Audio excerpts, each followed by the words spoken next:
사랑의 발로입니다. 자유와 평화의 전제 조건은 통일. 자유나 평화는 통일을 전제 조건으로 하고 있습니다. 부부간의 생활을 놓고 한번 생각해 보십시오. 둘이 하나 되지 않았는데 진정한 의미에서 부부의 자유가 누려질 수 있습니까? 부부끼리 하나가 안 되면 그 가정의 화목은 기대할 수 없는 것입니다. 가정의 평화는 그림의 떡이 되고 마는 것입니다. 개인이나 가정에서는 물론 세계적으로 사랑을 받는 것이 아니라 사랑을 주겠다라고 할 수 있는 사람을 만들어 놓지 않고는 통일의 세계나 평화의 세계가 올 수 없습니다. 변하지 않는 하나님 앞에 변하는 사람이 되겠다는 것은 하나님에 대한 모독입니다. 변하지 않는 사랑 앞에 변하는 사랑을 행하는 것은 사랑에 대한 모독입니다. 우리는 하나님과 동고동락할 수 있는 기점, 즉 불변의 정점에서 내 마음의 평화의 기반을 마련하고 더 나아가 자유와 행복의 터전을 마련할 수 있는 기준을 갖추어야 합니다. 그리하여 그 기준을 중심 삼고 몸을 완전히 제압하여 이 세계를 통일할 수 있는 실력을 갖추어 나가는 운동이 이 지상에서 벌어져야 하는 것입니다. 예수님이 갖고 왔던 새로운 세계주의 운동이 바로 이런 운동인 것입니다. 이것이 바로 하나님께서 오늘 이처럼 혼탁한 세파를 헤치며 살아가는 인류 앞에 최후의 종말적 경고로 주신 말씀이라는 것을 명심해야 될 것입니다. 이것은 우리 모두에게 숙명적인 과제입니다. 운명적이 아니라 숙명적이라는 말입니다. 숙명은 변하지 않는 것입니다. 운명은 자기 노력으로 개조할 수도 있고 변경할 수 있지만 숙명은 변경할 수 없습니다. 절체절명의 천명입니다. 여러분, 우리가 생을 살아가면서 누구나 한 번쯤은 평화의 기원지 혹은 행복의 기원지가 어디인지 의문을 가져보지 않은 사람이 없을 것입니다. 과연 평화와 행복의 기원지가 어디겠습니까? 그것은 미국도 아니요, 한국도 아니요, 유엔도 아닙니다. 문제는 어디에 있습니까?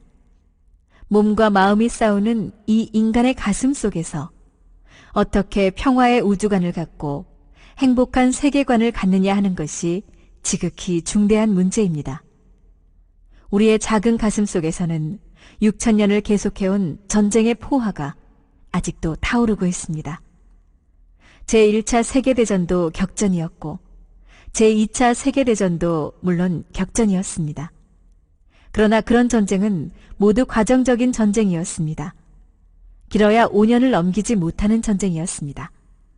그런데 여러분 자신을 놓고 전개되는 몸과 마음의 투쟁은 끝을 모르고 파멸로만 치닫고 있는 최악의 전쟁입니다. 자기 일생을 향해 포를 쏘아대고 있습니다. 몸과 마음의 대결장은 하나님과 사탄 간의 선악의 전쟁터가 되어 치열한 격전이 벌어지고 있다는 말입니다. 그러나 이처럼 안개 속에 가려있고 담 속에 갇힌 인간상을 과연 어떻게 해방하느냐가 문제입니다. 안개를 날려버릴 바람을 불게 해야 됩니다. 하늘 높은 줄 모르고 버티고만 있는 벽을 폭파시켜버려야 합니다. 이것이 우리의 숙명적 투쟁 노정입니다.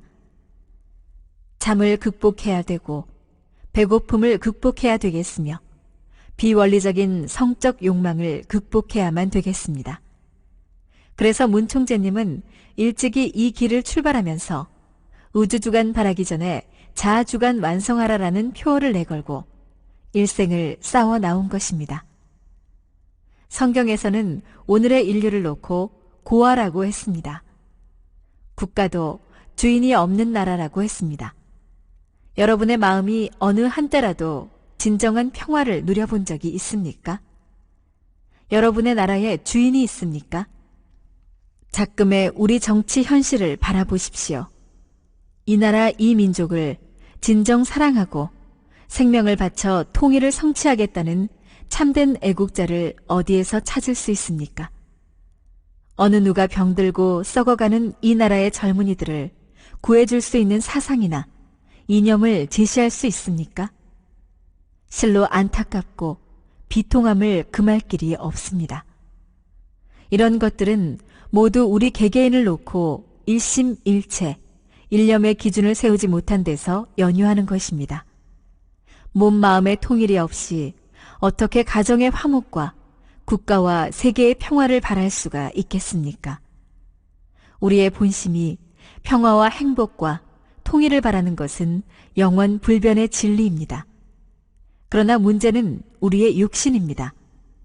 마음을 담고 있는 그릇이라서 마음대로 벗어버릴 수도 없고 시시각각 색상이 바뀌고 방향이 바뀌는 이 몸을 어떻게 다루느냐 하는 것이 관건입니다. 인간의 몸은 사탄의 왕궁입니다. 그래서 사도 바울도 내 속에 마음과 몸의 두 법이 있어 싸우는구나. 오호라, 나는 공고한 사람이로다. 누가 이 사망의 법에서 나를 구하겠는가? 라고 탄식했습니다. 우리 자신을 깊이 들여다보면 선과 악의 두 목적을 지향하는 요소들이 내재되어 있는 것을 발견할 수 있습니다. 선을 지향하는 마음이 있는가 하면 정반대로 악을 지향하는 몸이 있습니다. 이것을 해결하지 못하면 역사를 두고 괴물 같은 원수인 몸은 언제나 그대로 남아서 영원히 우리를 괴롭힐 것입니다. 사도 바울의 탄식도 바로 이 점을 지적하고 있는 것입니다.